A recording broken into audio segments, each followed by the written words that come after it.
Dhaka premier লিগে এনামুল হক বিজয়ের সেঞ্চুরিতে মোহামেডানকে হারিয়েছে গাজী গ্রুপ ক্রিকেটার্স। মঙ্গলবার বিকেএসপির ৪ নম্বর মাঠে মুখোমুখি হয়েছে গাজী গ্রুপ ক্রিকেটার্স ও মোহামেডান স্পোর্টিং ক্লাব।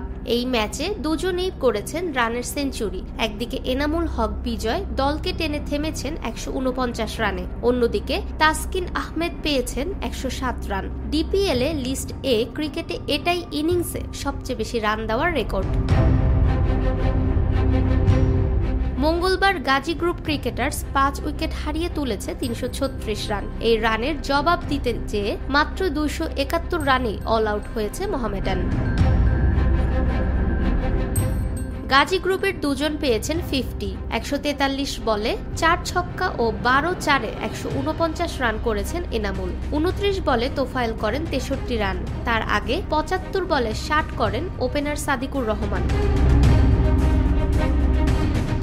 তাসকিনের ১০৭ রানের আগে লিস্ট এ ক্রিকেটে বাংলাদেশের বোলারদের সবচেয়ে বেশি রান দেওয়ার রেকর্ড ছিল ১০৪। ২০১০ সালে বেনুনিতে দক্ষিণ আফ্রিকা এ দলের বিপক্ষে ১০৪ রান দিয়েছিলেন শাহাদাত হোসেন। গত বছর ডিপিএল-এ আবাহনীর বিপক্ষে ৯ ওভারে ১০৪ রান দেন গাজী ট্রায়ার্স ক্রিকেট একাডেমির পেসার ইকবাল হোসেন। এবার এই রেকর্ডটি তাসকিনের।